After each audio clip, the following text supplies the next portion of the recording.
croix me sera toujours chère. Elle est gloire et victoire pour moi. Et par elle, en la maison du Père, la couronne est offerte à ma foi. Et par elle, en la maison du Père, la couronne est offerte à ma foi.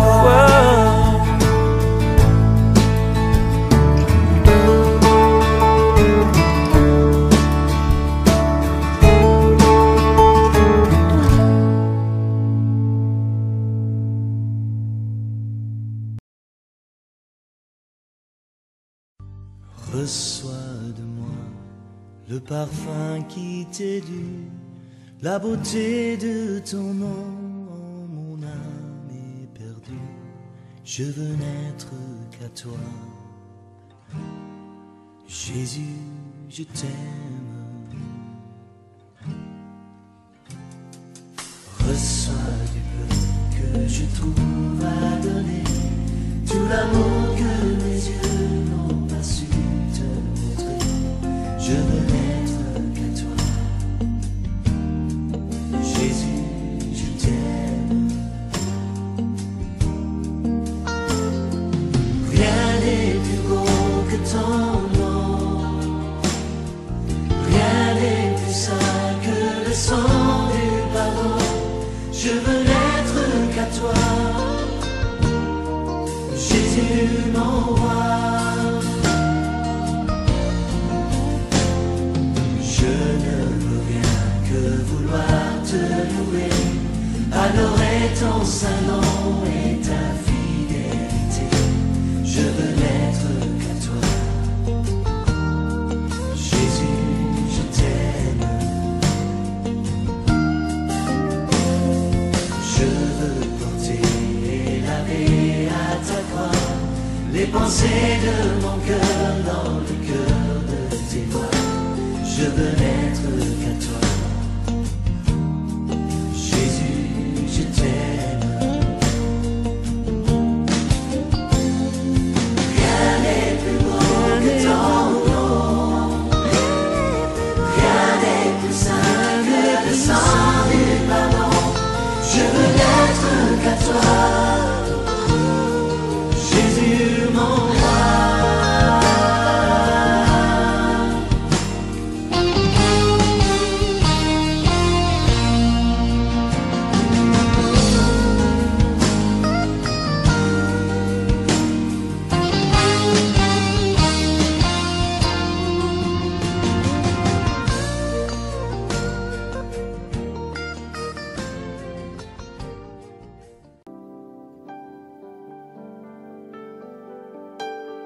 Au-dessus des puissances, au-dessus des rois, au-dessus de la nature et de la création, au-dessus de tous les plans des hommes sages,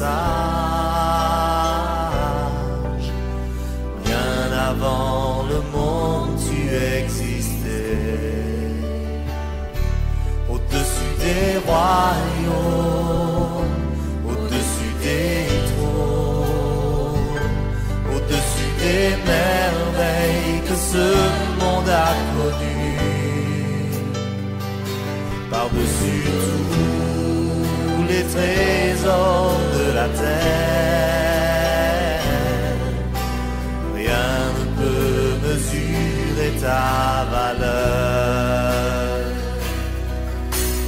Crucifié, seul abandonné, tu as souffert, méprisé, rejeté, telle rose, foulée par nos pieds.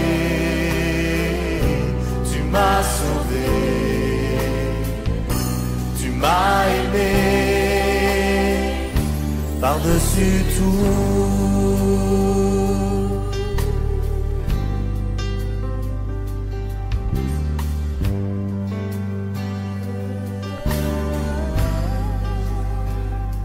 Au-dessus des puissances, au-dessus des rois, au-dessus de la nature et de la création,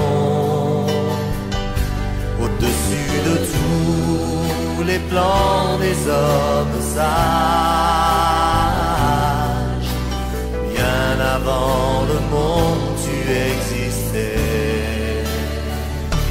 au-dessus des royaumes, au-dessus des trônes, au-dessus des merveilles que ce monde a connues, par-dessus tous les trésors de la terre, rien ne peut mesurer ta valeur. Crucifié, seul abandonné, tu as souffert, méprisé, rejeté, tel une rose foulée par nos pieds. Tu m'as sauvé, tu m'as aimé, par-dessus tout. Crucifié, seul abandonné, tu as souffert, méprisé, rejeté, telle une rose foulée par nos pieds. Tu m'as sauvé, tu m'as aimé, par-dessus tout.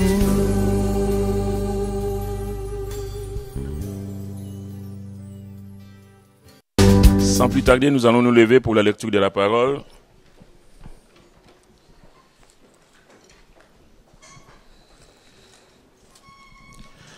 Je vais prendre avec vous dans l'évangile selon Luc au chapitre 16.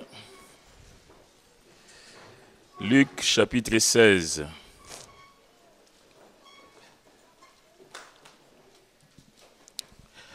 Verset 1er, il nous est dit, Jésus dit aussi à ses disciples, un homme riche avait un économe qui lui fut dénoncé comme dissipant ses biens. Il l'appela et lui dit, « Qu'est-ce que j'entends dire de toi? Rends compte de ton administration, car tu ne pourras plus administrer mes biens. » L'économe dit en lui-même, « Que ferai-je, puisque mon maître m'ôte l'administration de ses biens? Travailler à la terre, je ne le puis. Mendier, j'en ai honte. Je sais ce que je ferai pour qu'il y ait des gens qui me reçoivent dans leur maison quand je serai destitué de mon emploi. » Et faisant venir chacun des débiteurs de son maître, il dit au premier, « Combien dois-tu à mon maître? » « 100 mesures d'huile, répondit-il. Et il lui dit, « Prends ton billet, assieds-toi vite et écris 50. » Il dit ensuite à un autre, « Et toi, combien dois-tu? » 100 mesures de blé, répondit-il. Et il lui dit, « Prends ton billet et écris 80. » Verset 8, le maître loua l'économe infidèle de ce qu'il avait agi prudemment, car les enfants de ce siècle sont plus prudents à l'égard de leurs semblables que ne le sont les enfants de lumière. Et moi, je vous dis, faites-vous des amis avec les richesses injustes pour qu'ils vous reçoivent dans les tabernacles éternels quand elles viendront à vous manquer. Celui qui est fidèle dans les moindres choses l'est aussi dans les grandes, et celui qui est injuste dans les moindres choses l'est aussi dans les grandes. Si donc vous n'avez pas été fidèle dans les richesses injustes, qui vous confiera les véritables? Et si vous n'avez pas été fidèle dans ce qui est à autrui, qui vous donnera ce qui est à vous? Nul serviteur ne peut servir deux maîtres, car ou il haïra l'un et aimera l'autre, ou il s'attachera à l'un et méprisera l'autre. Vous ne pouvez servir Dieu et Mammon. Les pharisiens qui étaient avares écoutaient aussi tout cela et ils se moquaient de lui. Jésus leur dit, « Vous cherchez à paraître juste devant les hommes, mais Dieu connaît vos cœurs, car ce qui est élevé parmi les hommes est une abomination devant Dieu. » On va s'arrêter là et demander la grâce de Dieu. Seigneur, merci pour ta parole. Merci pour ces instants, Seigneur, qu'ils soient tout à ta gloire. Bénis, Seigneur, ton Église encore ce matin et mon Dieu, glorifie ton nom au milieu de ton peuple. Merci, Seigneur, parce que ton désir, c'est de nous faire du bien. Alors, sois à l'aise au milieu de nous et que toi seul sois béni et glorifié au nom de Jésus. Amen. Amen. Pouvez vous asseoir, bien-aimés. Quand nous lisons ces chapitres de Luc, force est de constater qu'il s'agit de... Ça, on a lu une partie. Il y a deux paraboles qui ont un point commun, l'argent. L'argent, en tout cas, ou la gestion de biens, en rapport toujours avec la mort et avec donc l'avenir éternel. C'est quand nous parlons de la mort, c'est la fin de toute chose, mais au-delà de la mort, il y a forcément un avenir qui nous attend, en tout cas qui attend tout être humain. Ici, nous sommes donc dans la continuité du chapitre 15. Au chapitre 15, le Seigneur a parlé de la brebis perdue. Pourquoi? Parce que la Bible nous dit au chapitre 15 que Jésus acceptait tout ce qui venait à lui. Verset 1er du chapitre 15, il nous est dit « Tous les publicains et les gens de mauvaise vie s'approchaient de Jésus pour l'entendre. Et les pharisiens et les scribes murmuraient, disant « Cet homme accueille des gens de mauvaise vie et mange avec eux. » Le Seigneur, lui, ne faisait pas. Il savait pourquoi il était venu et il ne faisait pas de distinction. Les gens de mauvaise vie pouvaient venir écouter Jésus parce que, évidemment, ils sont de mauvaise vie. Donc, ils ont besoin d'écouter le message du salut. Combien tous les hommes ont besoin d'écouter ce message? Et comme Jésus, ceux qui se prenaient pour les très spirituels, les pharisiens et les scribes, se moquaient de lui. D'ailleurs, on voit ici aussi qu'ils continuent à se moquer de lui parce qu'il parle de l'argent. Et Jésus va leur dire trois paraboles. Donc, la brebis perdue, et la drachme perdue, les fils perdus. Moi, quand je parle de fils perdus, et même la Bible, ce n'est pas que le fils, il y a les fils. Parce que même celui qui était resté dans la maison était perdu aussi. Parce qu'il ne comprenait rien du tout de la volonté de son père. En tout cas, le Seigneur, lui, son désir, c'est de sauver tous les hommes. Si nous revenons donc à Luc chapitre 16, donc on est dans la continuité de ce que le Seigneur vient à annoncer sur la terre, à savoir le salut. L'interprétation de cette première partie n'est pas chose aisée, car elle a donné lieu à plusieurs controverses théologiques, surtout sur le grand propriétaire, l'homme riche. On parle d'un homme, un grand propriétaire qui avait des biens et qui a donné ses biens à un administrateur. Il y en a qui pensent que c'est le diable. Il y a des gens qui pensent que c'est le diable. Parce qu'il est question au verset 8 de louer l'économe. Comment si c'est Dieu qui parle, peut-on dire, il loua l'économe infidèle? Ce n'est pas possible, ça ne colle pas. Parce que Dieu ne peut pas encourager cela. Et pour cela, je suis d'accord, 100%. Dieu ne peut pas encourager le mal. Dieu ne peut pas dire, oui, je suis d'accord pour le mal que tu fais. Combien de fois j'ai eu l'occasion de dire ici devant vous que j'ai été moi étonné d'entendre des gens de l'église, pas ici, mais des gens qui se disent chrétiens, après avoir commis de vol par exemple, vont dire, le Seigneur nous a bénis. Si moi, un simple homme, je peux être choqué, mais à combien plus forte raison Dieu lui-même?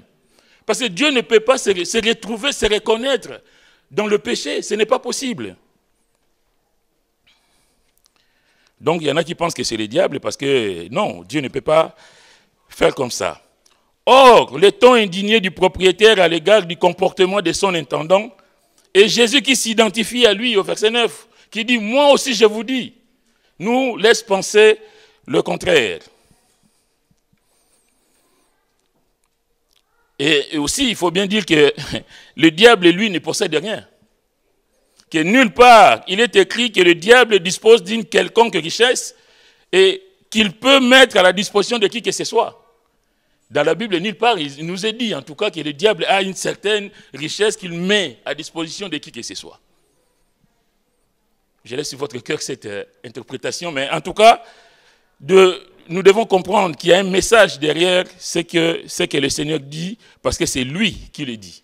Et quand Jésus parle, il ne parle pas pour ne rien dire, il y a forcément quelque chose derrière. Le diable n'a rien à nous donner.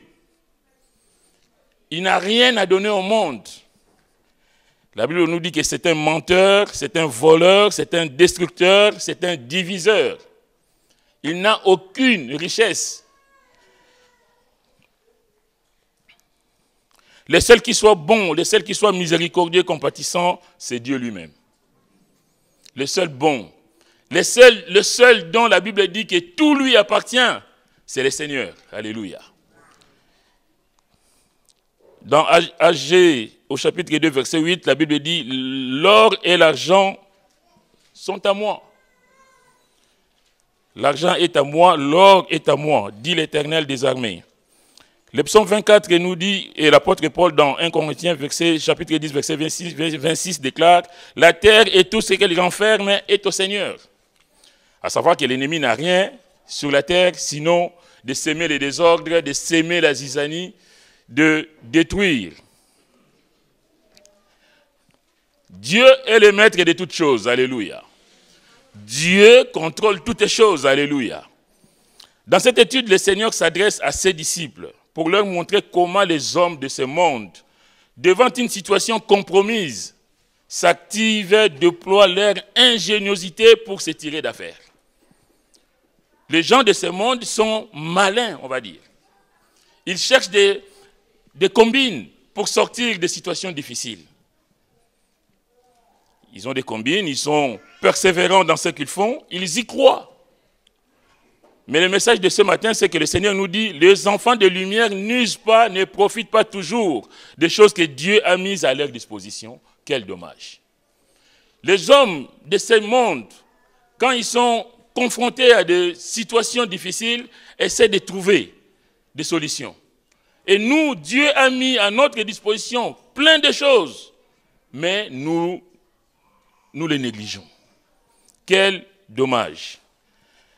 Revenons à notre étude donc, verset 1er, verset 2. Un homme riche avait un économe qui lui fut dénoncé comme dissipant ses biens. L'homme riche a un économe et cet économe est dénoncé comme dissipant les biens du maître. Il l'appela et lui demande donc de rendre compte de son administration. On note ici la connaissance parfaite du propriétaire de biens. Il sait que cet homme à qui il a confié des richesses, cet homme était en train de mal gérer les biens qui lui ont été confiés. Je veux dire, quel dommage quand Dieu nous confie des choses et que nous n'en faisons pas bon usage. Quelquefois, on a l'impression que Dieu ne voit pas, on a l'impression que Dieu n'entend pas, que Dieu est absent. Et pourtant, Dieu t'a confié des choses. Dieu m'a confié plein de choses. Mais qu'est-ce que nous faisons de ce que Dieu nous a confié? On l'a dit tout à l'heure, tout appartient à Dieu. Et tout ce que les hommes ont sur la terre appartient à Dieu. Et les hommes, tous les hommes sont des gérants. Nous sommes des gérants de ce que Dieu a mis à notre disposition. Mais viendra un jour où il demandera des comptes à chacun des êtres humains sur cette terre, chrétiens ou pas, de ce que Dieu a mis à notre disposition. En tout cas, ici, le maître est au courant de la gestion désastreuse de son intendant. Bien aimé, la question que je peux poser ce matin, en tout cas que nous pouvons nous poser poser nous-mêmes en tout cas, comment avons-nous géré ou comment gérons-nous ce que Dieu a mis à notre disposition? Vous savez, même dans la maison de Dieu, il y a des économes infidèles. Nous sommes des économes infidèles. Nous sommes des économes infidèles. Quand nous nous servons d'abord, au lieu de servir les autres, Dieu et les autres. Le pasteur priait tout à l'heure que nous puissions avoir un bon travail pour pouvoir apporter dans la maison du Seigneur. Est-ce que nous le faisons? Est-ce que nous pensons d'abord à Dieu, aux autres, à l'Église, ou nous pensons d'abord à nous? Quand nous pensons d'abord à nous, nous sommes des intendants infidèles. Nous sommes des économes infidèles. Nous oublions que tout ce que nous avons, nous le recevons de Dieu. Quand on met Dieu derrière, qu'à la fin du mois, on a un bon salaire. Alléluia, merci Seigneur pour ta bénédiction. Bien. Alors, les loyers, les factures, les ceci, les parents en Afrique ou ailleurs, et ceci, cela, plus rien ne reste. On a beau parler sur la dîme, on a beau parler sur les offrandes. Ah oui, mais Seigneur, toi-même, tu connais ma situation. Seigneur, toi-même, tu connais mes problèmes. Oui, mais sauf que Dieu t'a confié un travail. Dieu a mis à ta disposition un salaire. Parce que quand je me lève le matin, je ne me lève pas par mes propres capacités. Ça, vous me direz que je le dis souvent, mais je pense que Dieu le dit aussi. Quand on met Dieu de côté, bien-aimé, nous sommes gravement en erreur. Quand nous nous occupons d'abord de nous et nous mettons ce que Dieu attend de nous de côté, nous sommes gravement en erreur. Nous sommes des usurpateurs, nous sommes des gérants qui se croient propriétaires. Je pense que c'est un grand péché de se considérer propriétaire de ce qu'on n'est pas. La vie ne t'appartient pas, mais quand tu es en vie, tu as l'impression, enfin moi aussi d'ailleurs, hein, je fais partie, on a l'impression que ça va, que tout m'appartient. Quelqu'un dans l'assemblée va rire, mais elle le dit souvent à la maison. Il dit, ah oui, quand je me lève le matin, je vais me faire plaisir. Oui, bien sûr que je vais me faire plaisir, mais je vais d'abord penser au Seigneur. Je vais d'abord penser à ce que Dieu a mis à ma disposition. Si Dieu te donne un travail bien-aimé, oui, je parle de Dieu, mais je parle de tout ce que Dieu met à notre disposition. Tu as une famille. Qu'est-ce que tu fais de ta famille? Si le papa prend, et la maman, ou la maman d'ailleurs, ou les deux, ah mais chérie, tu sais, on a des projets, il faut d'abord, notre maison que nous construisons, je parle en tant qu'Africain parce que je ne peux parler mieux que de ceux qu'on connaît. Mais notre maison là-bas, il faut qu'on la finisse. Tu sais, on arrive au niveau de linton. Tu as vu le voisin là déjà, lui, il a déjà mis les tôles. Et tout l'argent va aller là-bas. Et les enfants vont venir. Papa, à l'école, on nous a demandé, allez, dégage.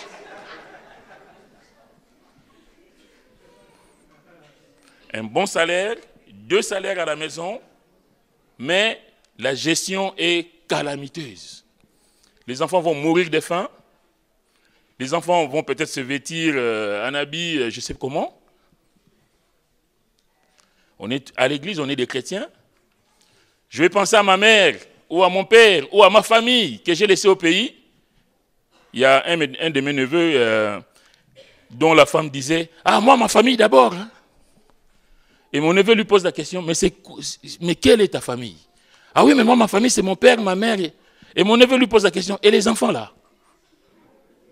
Ils ont 4 enfants. Et les enfants? Ah, ok, mais les enfants, c'est toi. Mais je veux dire, quelle tristesse d'entendre des choses comme ça. Dieu t'a donné des enfants et tu les négliges. Demain, si les enfants finissent mal, qu'est-ce qu'on va dire? Ah ben, c'est pas ma faute. Mais devant Dieu, bien-aimé, on rendra des comptes. Dieu t'a donné un mari, une femme. Tu veux un autre mari, tu veux une autre femme. Tu veux la femme de l'autre. Je serai plus heureux quand je serai avec toi. Ou je serai plus heureuse quand je serai avec toi. Mais l'homme que Dieu a mis à tes côtés, que Dieu, je dis bien, que Dieu a mis à tes côtés, tu le méprises. ou la femme que Dieu a mise à tes côtés, tu la méprises. Quelle tristesse. Bien-aimés, on ne peut pas être agréable à Dieu si nous méprisons ce que Dieu a mis à notre disposition. J'ai reçu un message récemment, je ne sais pas si c'est Lucien qui l'a envoyé d'ailleurs, où il disait que les gens qui courent après le bonheur, je serai heureux quand je me serai marié. Ah, je serai heureuse quand j'aurai un mari. Ah, je serai heureux quand j'aurai des enfants. Ah, je serai heureux quand je gagnerai 10 000 euros par mois. Et tu ne seras jamais heureux. Parce que quand tu vas te marier, les problèmes vont commencer.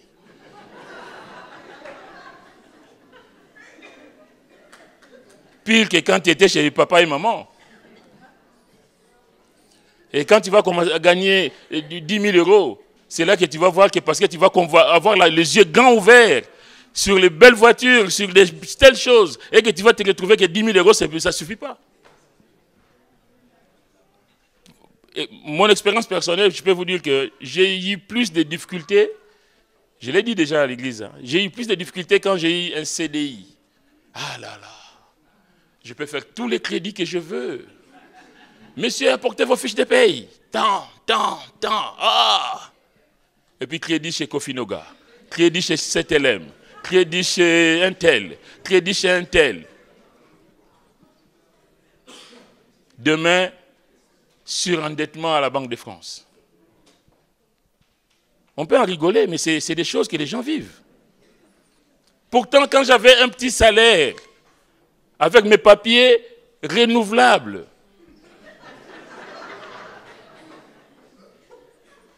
j'avais aucun problème. Les impôts ne me couraient pas derrière.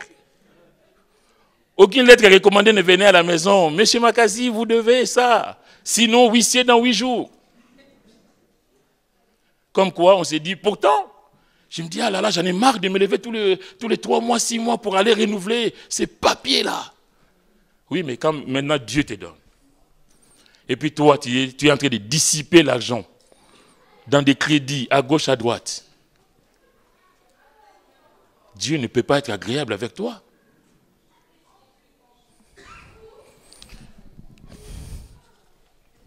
Quand nous négligeons, bien aimé, les bienfaits de Dieu en croyant que ce que nous avons, c'est par nos efforts, par nos moyens, nous sommes gravement en erreur. Vous savez, quand le peuple est sorti de l'Égypte, Moïse, avant de mourir dans les livres des Deutéronomes, parce que les Deutéronomes, c'est le rappel de la loi, le rappel de ce que Dieu a fait pour le peuple.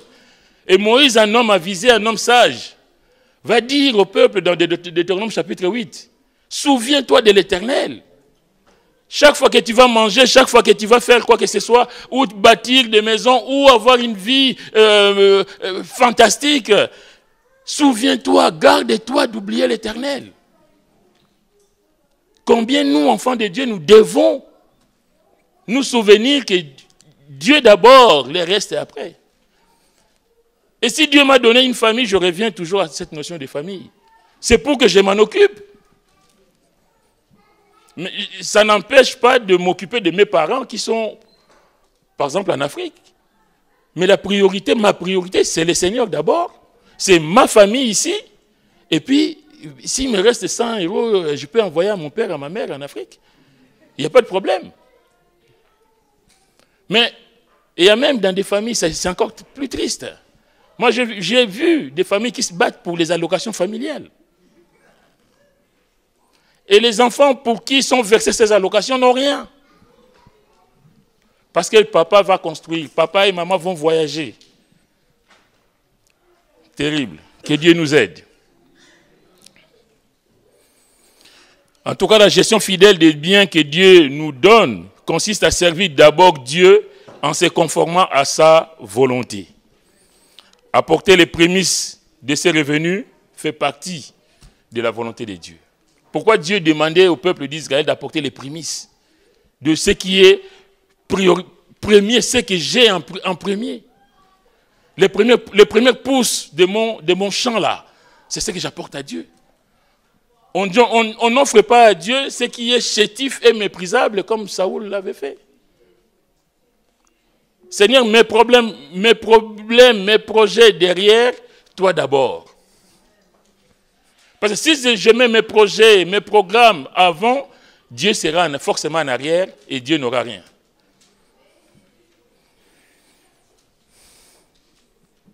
Apporter les prémices de ses revenus, la dîme, mise à part pour Dieu.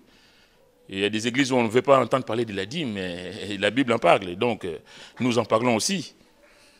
Entretenir sa famille fait partie de la volonté de Dieu. Payer son loyer, la nourriture, le vêtement, tout ce dont ta famille a besoin ici. Et sans oublier les pauvres, les veuves et les orphelins. La Bible dit dans 1 Corinthiens chapitre 10, verset 23, « Tout est permis, mais tout n'est pas utile. Tout est permis, mais tout n'édifie pas. Que personne ne cherche son propre intérêt, mais que chacun cherche celui d'autrui. » Quand on cherche son propre intérêt, bien aimé, on est dans l'erreur. Revenons à l'intendant. Pour lui, le bilan est catastrophique. Le grand propriétaire lui dit, car tu ne pourras plus administrer mes biens. La sanction est tombée. Le propriétaire n'y va pas par quatre chemins. Il ne demande pas qu'il se justifie. Le travailleur est purement et simplement, passez-moi le mot, viré. Le travailleur est licencié. Et si nous lisons, nous voyons bien qu'on ne lui dit pas de te justifier, mais comment tu as fait ça? Pourquoi tu as fait ça? On lui dit, je sais que tu gères mal ce dont j'ai mis à ta disposition, maintenant tu vas être licencié, tout simplement. Le propriétaire ne lui demande pas à se justifier, il y a juste un inventaire à faire. Évidemment, tu ne vas plus gérer mes biens, mais il faut quand même qu'on fasse un inventaire, qu'on sache où tu en es avant que tu ne partes. Parce que Dieu n'est pas dans l'arbitraire. Dieu ne fait pas les choses comme ça par des coups de tête ou je ne sais pas comment. Il dit, bon, tu es licencié de ton travail, mais on va quand même faire l'inventaire de tout ce que je t'ai confié. Je me souviens, j'étais gamin, j'étais au pays, on est allé au village. J'avais j'avais plutôt un cousin qui avait beaucoup de biens dans ce village. Il avait des magasins et tout ça. Sauf le problème pour lui, il ne savait pas lire. Il ne savait ni lire ni écrire. Il va donc confier ses boutiques, tous les biens qu'il avait à un neveu qui en avait la gestion. Et nous, on arrive dans le village avec mon grand frère qui est expert comptable. Et évidemment, le neveu de mon cousin-là ne se doutait pas qu'on viendrait. Et encore moins que mon cousin allait lui demander, profiter de notre présence, ayant à sa disposition un expert comptable, gratuit, pour faire l'inventaire. Aïe, aïe, aïe. Le neveu, le gérant, sachant que l'oncle ne sait ni lire ni écrire, il faisait ce qu'il voulait. On a passé 2 jours à faire l'inventaire. Et c'était catastrophique. Et l'oncle était en colère. Parce qu'à chaque fois qu'on posait la question, mais le carton de savon qu'on avait, mais qu'est-ce que... J'ai acheté ça, par exemple, je donne un exemple, 20 $. Mais ça rapportait combien? Bouche bée, il ne sait pas. Parce que lui, l'oncle, c'est un illettré, il ne sait rien, il a l'argent, mais il ne sait ni lire ni écrire. Donc je peux faire ce que je veux avec les biens de mon oncle. Et vous savez, c'est comme l'intendant infidèle, il a été viré. On ne se moque pas de Dieu. On a l'impression, mes frères et mes sœurs, que ce que nous faisons, personne ne le voit. Que ce que je fais, personne ne le voit. Bien sûr, personne ne le voit, mais Dieu le voit. Comment je maltraite ma femme ou mon mari ou mes enfants, ou même comment je ne donne rien à l'église, que le pasteur ne le sait pas. Bien sûr, il ne le sait pas. Mais Dieu le sait. Quand je mets Dieu derrière moi, et que c'est moi qui me crois maître de ma vie, personne ne me voit, personne ne le sait, mais Dieu le sait. Mais le problème est qu'un jour, on sera comme cet homme. Il faudra rendre des comptes de ce que Dieu a mis à notre disposition. Quelle sera ta réaction? Quelle sera ma réaction? Le travailleur est donc purement et simplement licencié. Pourquoi? Parce que sa culpabilité est établie, son échec est patent.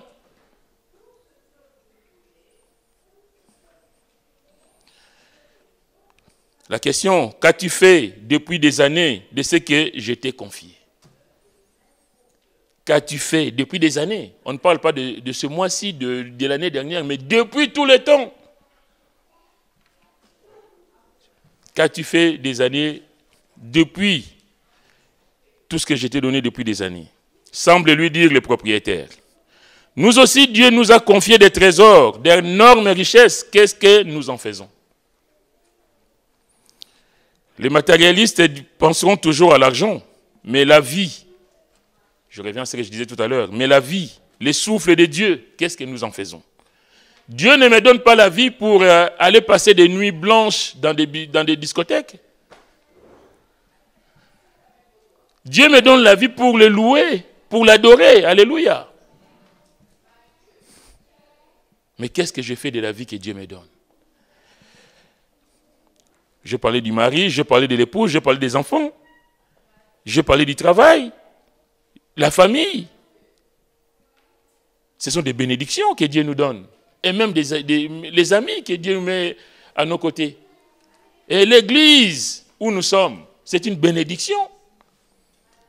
Quand nous venons à l'église, de nous retrouver, de louer le Seigneur, de trouver les chaises rangées, un micro pour prêcher, pour chanter. Merci Seigneur. Mais est-ce que nous prenons soin de notre église? Est-ce que nous prenons soin de ceux qui sont faibles dans la maison du Seigneur? De ceux qui sont dans des besoins, dans des difficultés dans la maison du Seigneur?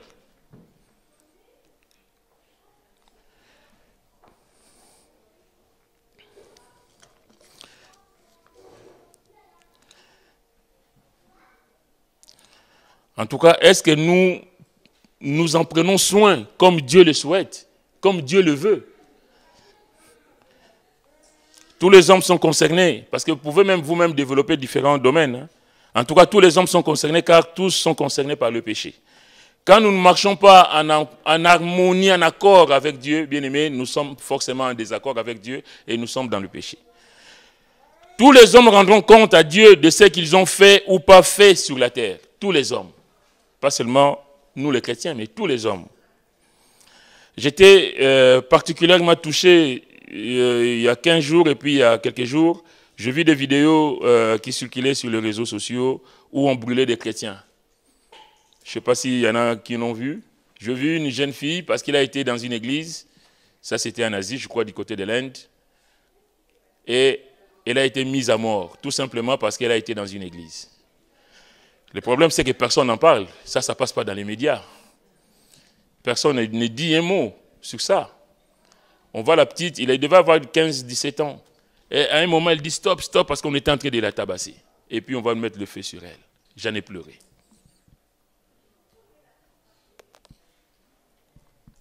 J'ai vu une autre. Ça, c'était en Afrique. C'est des gens, un groupe, 3 ou 4. Et puis, on commence toujours par les tabasser.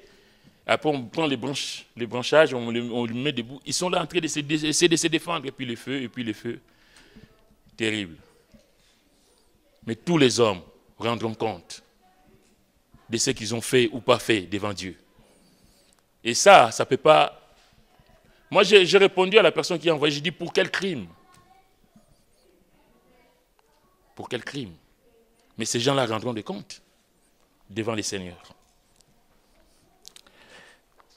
La Bible nous dit, je suis vivant, dit le Seigneur, tout genou fléchira devant moi et toute langue donnera gloire à Dieu. Ainsi, chacun de nous rendra compte à Dieu pour lui-même. Ce ne sera pas le voisin, même moi qui vous prêche. Je rendrai compte devant Dieu de ce que j'aurais fait ou pas fait sur la terre. Bien aimé, ce matin, c'est ça, je veux dire. Cet intendant, lui, il a fait sa vie, on va dire. Il avait un rang socialement viable jusqu'au jour où le propriétaire, ceux qui ont la Bible, je crois les semeurs, dit le grand propriétaire est venu demander des explications. Bien-aimé, pour toi, pour moi, ce sera la même chose. Mais qu'est-ce que tu auras à dire par rapport à tout ce que Dieu t'aura confié? Par rapport à la façon dont tu auras mené ta vie, de la façon dont j'aurais mené ma vie. Jérémie 17,10 nous dit « Moi l'Éternel, j'éprouve les cœurs, je sonde les reins pour rendre à chacun selon ses voies, selon le fruit de ses œuvres. » On a l'impression qu'on n'a pas commis de péché. Évidemment, si je prends mon salaire et que je le dilapide tout tranquillement, alors j'ai été travailler. Merci Seigneur.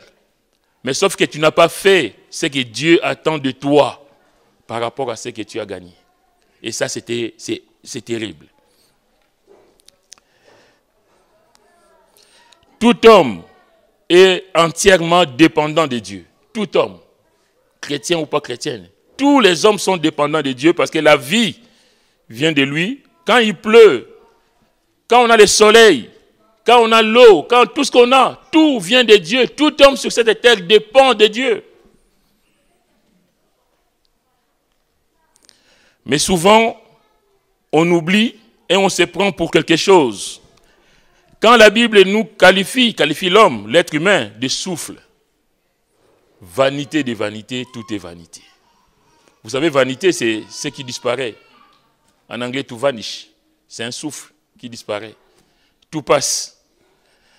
Et souvent, quand l'homme réalise sa petitesse et donc la grandeur de Dieu, c'est trop tard. Malheureusement. Beaucoup de gens vivent leur vie comme bon leur semble, font ce qu'ils veulent. C'est mon salaire, c'est ma famille, c'est ma vie. C'est ma vie, je suis le maître de ma vie. Oh! Le maître de ma vie, il est au ciel. Alléluia. Je suis le maître de ma vie, j'en fais ce que je veux, je suis libre. La liberté, c'est en Christ. La liberté, ce n'est pas de faire ce que je veux. C'est de faire ce que Dieu veut que je fasse. Alléluia. Mais souvent, quand on réalise sa petitesse et donc la grandeur de Dieu, souvent c'est trop tard. On prend conscience quand on est confronté à sa propre mort ou à d'autres événements qui les poussent à réfléchir. Il y a des situations qui arrivent, qui se disent « Ah, j'ai l'impression que ça n'arrive pas qu'aux autres. Hein. » On le dit, mais pourtant, on fait comme tout le monde. Et on a vécu des choses. On voit des gens mourir près de nous. On voit des gens tomber malades. On voit des choses, des événements sur cette terre. Et on ne réagit pas. Et on ne bouge pas. On dit, ah ben ça c'est en Afrique. Ah ben ça c'est en Amérique. Ah ben ça c'est en banlieue. Et pourtant, nous devons réagir. Chaque fois que Dieu nous interpelle au travers des événements, nous devons être sensibles, être à l'écoute de la voix du Saint-Esprit. Le vrai chrétien doit se remettre en question chaque jour et non attendre la fin. Quand la maladie frappe ou quand la mort arrive, c'est là qu'on commence à se réveiller. Mais qui te dit comment tu vas finir? Il y en a qui finiront, Dieu aura le temps de les avertir. Bon, là, je crois que tu es en danger là. Mais pour d'autres, ce ne sera pas le cas. Raison pour laquelle il faut se préparer tous les jours. Il faut se remettre en question tous les jours par rapport à ta conduite, par rapport à comment je mène ma vie, par rapport à ce que je fais. Verset 3, l'économe dit en lui-même, l'économe, il sait que la sanction est prise. Que ferai-je, puisque mon maître m'ôte l'administration de ses biens? Que ferai-je? Le maître, je reviens à ce que je disais, le maître ne lui demande pas à se justifier, il dit que c'est fini. Et lui, il va s'interroger, mais que ferai-je? Mais la question que cet homme se pose, mais c'est la question que nous devons nous poser. Que ferai-je moi si ça m'arrivait demain? Que ferais-je moi si aujourd'hui Dieu me demandait des comptes? D'ailleurs, est-ce que je dois attendre que Dieu me demande des comptes ou en ayant entendu ce message ce matin, j'ai dit, Seigneur, c'est vrai qu'il y a des choses dans la gestion de ce que tu m'as donné qui ne sont pas vraiment pour ta gloire. Je n'ai pas tué, je n'ai pas volé, je n'ai pas fait des choses horribles vis-à-vis de Dieu, ni vis-à-vis de mon mari, de ma femme ou de quelqu'un d'autre. Mais vis-à-vis de toi, est-ce que ma vie, je la conduis telle que toi tu veux, Seigneur? On se dit toujours, moi je n'ai rien fait de mal. Mais dans ta vie, la gestion au quotidien de ta vie, est-ce que tu l'as fait? Tu le fais en tout cas en conformité avec le Seigneur. L'économe dit en lui-même. Ça me rappelle, c'est l'enfant, le fils prodigue, quand la Bible dit, étant rentré en lui-même. Parce qu'il y a un moment où il faut se remettre en question, mes frères, mes sœurs. J'ai peut-être pris un mauvais tournant. Je me suis engagé sur un mauvais chemin. Mais Dieu ne nous abandonne pas. Le pasteur disait tout à l'heure, mais oui, ça peut arriver que les chrétiens trébuchent. Mais je ne peux pas rester là où j'ai trébuché. Je dois pouvoir réagir et puis réajuster les choses.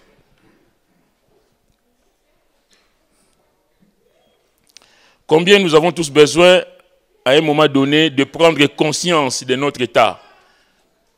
Vous savez, cet homme, même s'il est viré, mais c'est un acte fort. Il sait que la sentence de révocation va s'appliquer, mais que faire? Il essaie de trouver la solution. C'est ça que le Seigneur loue. Le Seigneur ne loue pas sa malhonnêteté. Et le Seigneur loue on va dire cet aspect des choses où cet homme s'est dit, mais quel avenir m'est réservé? J'avais un rang social enviable. Mais maintenant que je vais dire dégringoler, il faut que je me fasse des amis pour que demain, si j'ai faim, qu'ils puissent me donner à manger. C'est cette réaction que le Seigneur loue. Bien aimé, mais que cette réaction soit aussi la nôtre aujourd'hui. L'heure avance, je vais m'arrêter là, mais c'est juste pour vous dire que nous devons nous mettre en question tous les jours. Je ne vais pas attendre la fin, mais aujourd'hui, Seigneur, qu'est-ce que tu veux me dire au travers de ces messages? Qu'est-ce que tu veux m'enseigner, Seigneur, ce matin? Vous savez, même moi, quand je viens vous prêcher là, j'étais tout tremblant ce matin. Je le suis encore d'ailleurs. Parce que je me reconnais aussi dans ce que je vous dis. Que Dieu nous aide, bien-aimés, dans la gestion de ce qu'il nous a confié. Seigneur, éclaire-moi. Est-ce que je suis en règle avec toi?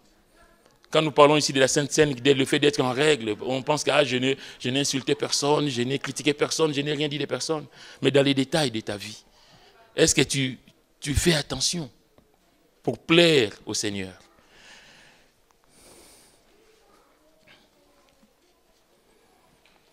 En tout cas, combien il est important, je vais dire ce matin, à tout homme, chrétien ou pas, de savoir qu'un jour, Dieu reprendra ce qu'il nous a donné à gérer.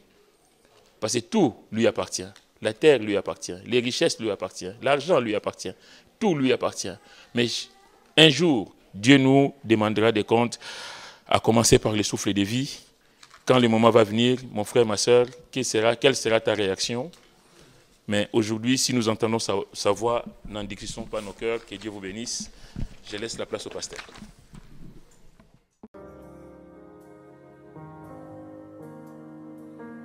C'est pourquoi aussi Dieu l'a souverainement élevé. Il lui a donné le nom de Jésus, le nom au-dessus de tout nom, afin qu'au nom de Jésus, tout genou fléchisse, dans les cieux, sur la terre et sous la terre, et que toute langue confesse que Jésus-Christ est Seigneur, à la gloire du Père. Alléluia.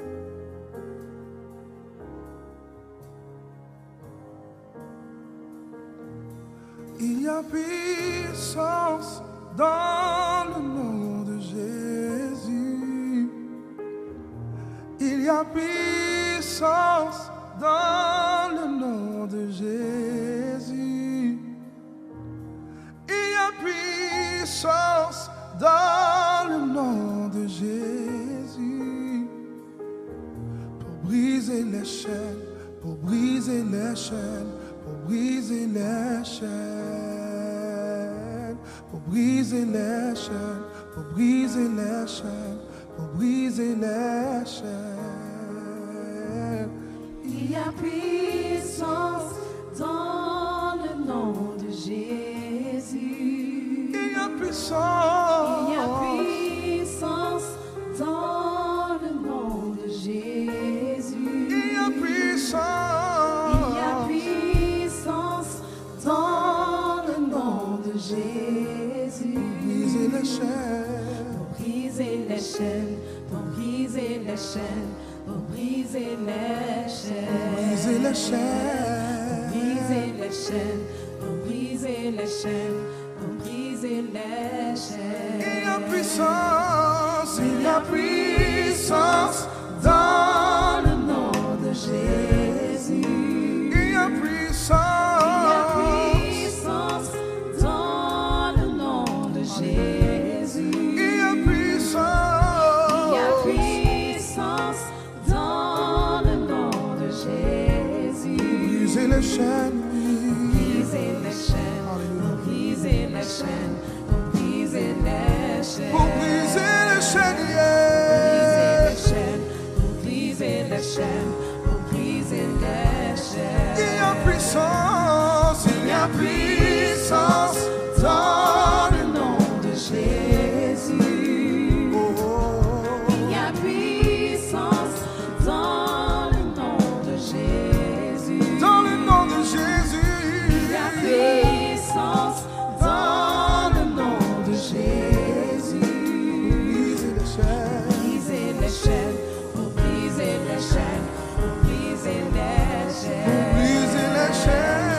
Briser les chaînes, pour briser les chaînes, pour briser les chaînes. Il y a une armée qui se lève, il y a une armée qui se lève.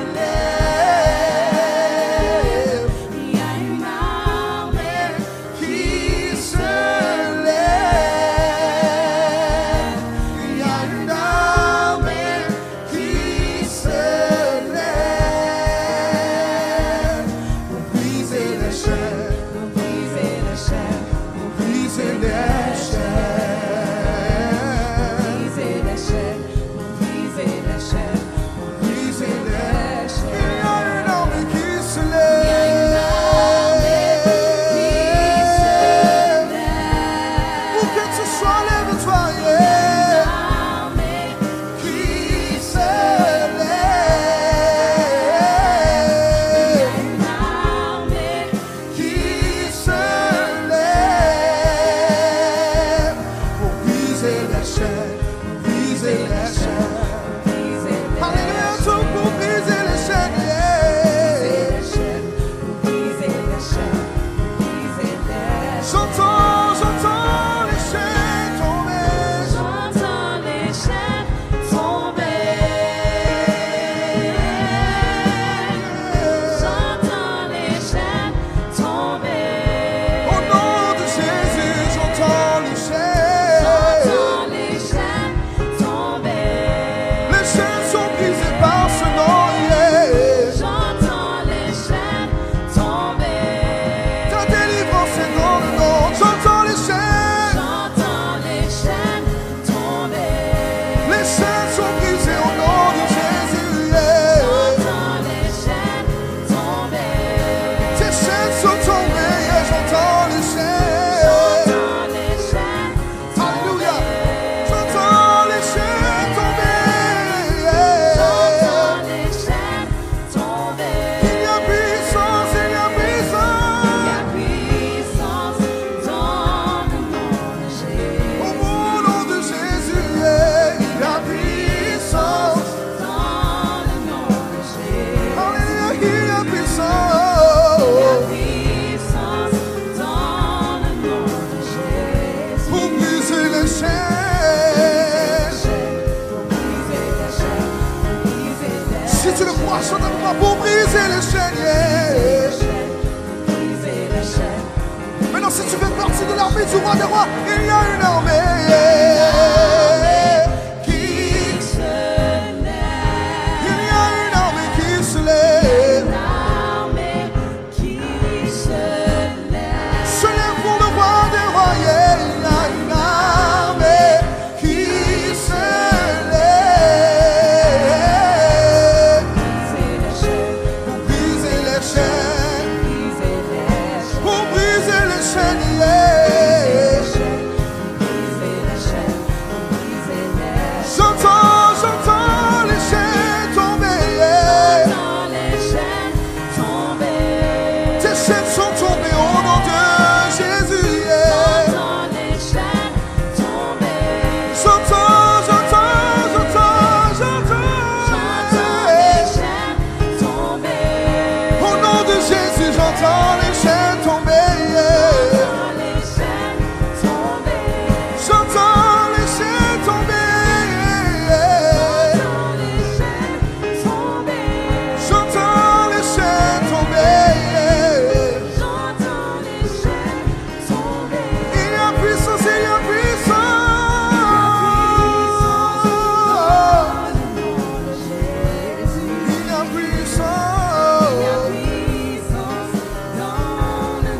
la chaîne, oui. briser les chaînes, pour briser les chaînes, pour Briser les chaînes, oh. pour briser les chaînes, Pour briser les chaînes, pour briser les chaînes, pour briser les chaînes, oui. briser les chaînes, pour briser les chaînes, pour briser les chaînes. Briser les chaînes, pour briser les chaînes, pour briser les chaînes, pour briser les chaînes.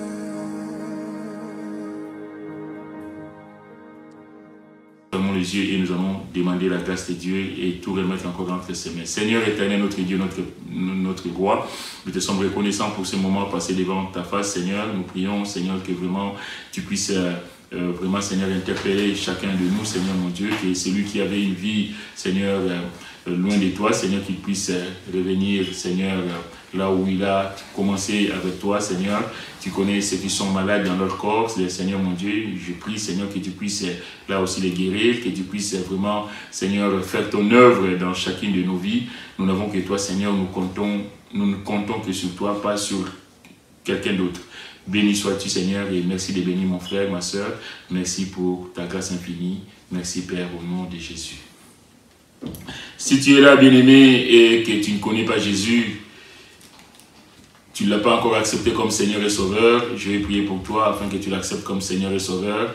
C'est Jésus qui a tout donné pour nous. C'est Jésus qui a fait qu'aujourd'hui nous soyons des enfants de Dieu. C'est Jésus qui permet que nous puissions rentrer en intimité avec le Père. Si tu ne le connais pas, je vais prier pour toi afin que tu l'acceptes comme Seigneur et Sauveur. Reconnaître simplement qu'il est le Sauveur du monde, que Dieu l'a envoyé sur cette terre pour payer les prix à ta place. Là où toi tu as péché, mais c'est lui qui a pris. C'est lui qui a été crucifié. Seigneur éternel, mon Dieu, tu vois ces bien-aimés là où ils sont, Seigneur, qui ne te connaissent pas, mais qui t'acceptent comme Seigneur et Sauveur. Nous prions, Seigneur, que tu puisses les attirer à toi, Seigneur, mon Dieu, parce que tu ne mets pas dehors quiconque s'approche de toi. Merci de les aider, merci de les encourager, Seigneur, mon Dieu, à marcher, Seigneur, dans la crainte de ton nom, Seigneur, mon Dieu, à vivre pleinement, Seigneur, attaché à toi. Merci pour tout, que ton nom soit béni, dans le nom de Jésus. Si tu es là, bien-aimé, que tu es malade, ou tu as un projet pour lequel tu aimerais voir le Seigneur agir, là aussi je vais prier pour toi, que le Seigneur puisse te guérir. Il est l'Éternel qui guérit, que dans ton projet, que le Seigneur puisse se glorifier aussi, comme nous l'avons dit tout à l'heure, que Dieu a un plan pour chacun de nous. Dieu veut sauver, Dieu veut guérir, Dieu veut bénir, mais le tout c'est de nous remettre en question et d'être en communion avec lui afin que cette bénédiction nous soit accordée. Si tel est ton cas, mon frère, ma soeur, je vais prier pour toi, que le Seigneur puisse agir. Seigneur éternel, mon Dieu, tu vois dans ta maison ceux qui sont malades, ceux qui passent par la souffrance physique. Seigneur mon Dieu, je prie que tu puisses poser ta main, Seigneur, là où ils sont malades, mon Dieu, que tu puisses guérir, car tu es l'Éternel, notre Dieu, qui nous guérit. Seigneur, je prie aussi, Seigneur, pour ces bien-aimés qui ont des projets, qui ont, Seigneur, voilà, qui ont des projets, qui veulent réaliser, Seigneur, quelque chose, mais qui s'attendent à toi. Je prie aussi, Seigneur, que tu puisses les attirer à toi, Seigneur, parler à leur cœur, les orienter, les diriger. Seigneur, mon Dieu, que tu puisses faire concourir les circonstances afin que nos bien-aimés, Seigneur, puissent aller, en tout cas, puissent avoir les bénédictions, Seigneur, que tu leur accordes. Merci de les aider, de les assister, Seigneur. Nous comptons toujours sur toi. Que ton nom soit béni, que ton nom soit glorifié. Merci pour tout, Seigneur. Et béni soit ton nom. Nous nous arrêtons là pour l'instant. Que Dieu vous bénisse. Nous allons passer à la Sainte Seine. Voici donc autour de la table du Seigneur. Je vais prendre avec vous la lecture dans 1 Corinthiens chapitre 11, cette lecture que nous faisons souvent, à partir du verset 23. Il nous est dit, « Car j'ai reçu du Seigneur ce que je vous ai enseigné, c'est que le Seigneur Jésus, dans la nuit où il fut livré, prit du pain et après avoir rendu grâce, le rompit et dit, « Ceci est mon corps qui est rompu pour vous. Faites ceci en mémoire de moi. » De même, après avoir soupé, il prit la coupe et dit, « Cette coupe est la nouvelle alliance en mon sang. Faites ceci en mémoire de moi toutes les fois que vous en boirez, car toutes les fois que vous mangez ce pain et que vous buvez cette coupe, vous annoncez la mort du Seigneur jusqu'à ce qu'il vienne. C'est pourquoi celui qui mangera le pain ou boira la coupe du Seigneur indignement sera coupable envers le corps et le sang du Seigneur. Que chacun donc se prouve soi-même et qu'ainsi il mange du pain et boive de la coupe. car celui qui mange et boit sans discerner le corps du Seigneur, mange et boit un jugement contre lui-même. C'est pour cela qu'il y a parmi vous beaucoup d'infirmes et de malades, et qu'un grand nombre sont morts. Si nous nous jugions nous-mêmes, nous ne serions pas jugés. Mais quand nous sommes jugés, nous sommes châtiés par le Seigneur, afin que nous ne soyons pas condamnés avec le monde. Si nous nous jugeons nous-mêmes, nous ne serions pas jugés. Il est important de nous juger nous-mêmes, parce qu'il n'y a que nous qui connaissons nos vies, nos comportements, là où nous avons fauté. Nous le savons. Bien-aimés, la parole de Dieu est claire. Il dit, mais quand nous sommes jugés, nous sommes châtiés par le Seigneur afin que nous ne soyons pas condamnés avec le monde. Dieu a toujours souci de nous épargner de la condamnation, mais combien nous-mêmes nous devons faire le ménage dans notre vie. Je rappelle simplement que la Sainte Seine est réservée à ceux qui ont accepté Jésus-Christ comme Seigneur et Sauveur, baptisés par immersion totale et qui marchent en nouveauté de vie, confessent et abandonnent leurs péchés comme nous l'avons dit dans le message. La Bible dit que celui qui cache ses transgressions ne prospère point, mais celui qui les avoue et les délaisse obtient miséricorde. Nous avons besoin, bien-aimés, plutôt que de nous priver de la Sainte Seine, nous avons besoin de faire la paix autour de nous, d'abandonner nos mauvaises voies et en tout cas d'être en accord avec le Seigneur. Nous allons donc partager cette table où le Seigneur il est dit, en tout cas dans la parole de Dieu que nous avons lu, le Seigneur Jésus dans la nuit où il fut livré prit du pain et après avoir rendu grâce le rompit et dit, ceci est mon corps qui est rompu pour vous, faites ceci en mémoire de moi. Nous partageons le pain, bien-aimé, symbole du corps du Christ, brisé, meurtri à la croix du calvaire pour nous. Partageons le pain, mes frères et mes sœurs.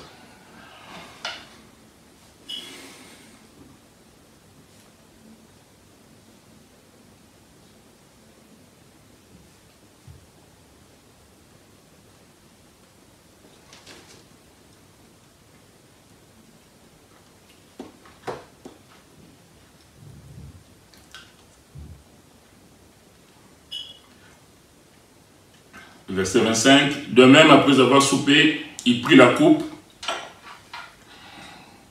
et dit, cette coupe est la nouvelle alliance, pardonnez-moi, en mon sang. Faites ceci en mémoire de moi toutes les fois que vous en boirez. Nous partageons la coupe qui est symbole du sang de Christ versé à la croix pour nos péchés. Partageons la coupe, mes bien-aimés.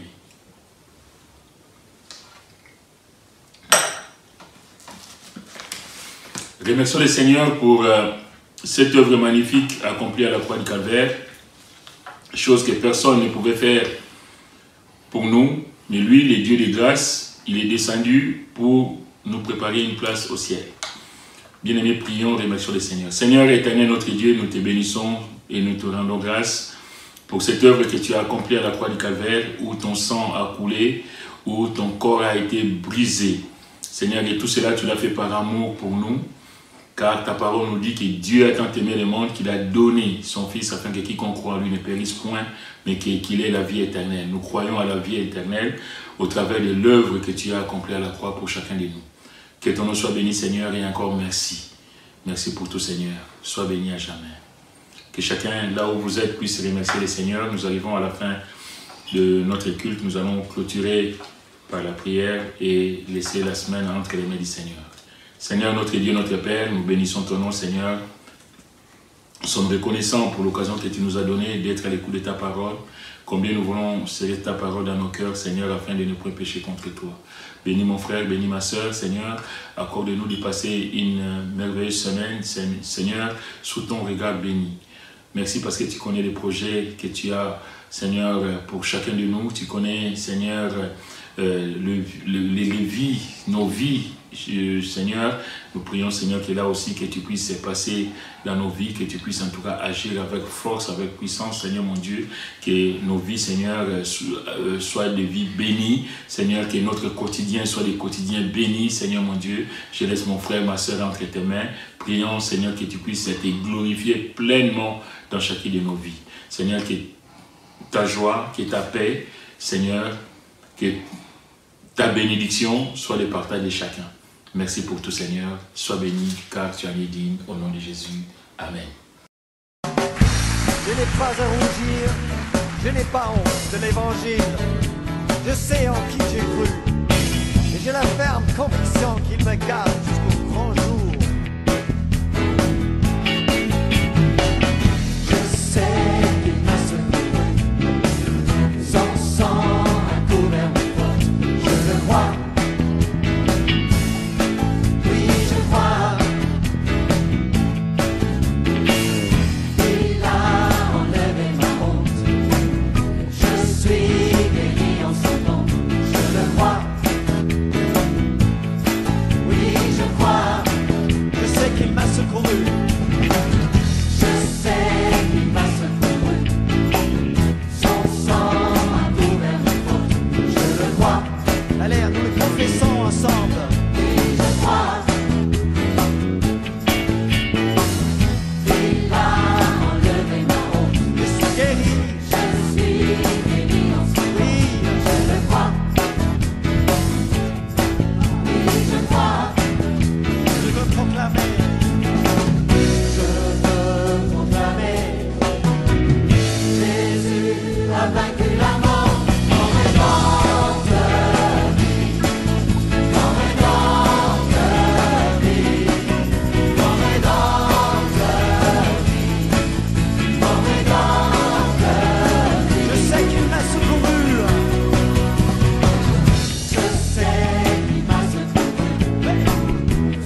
force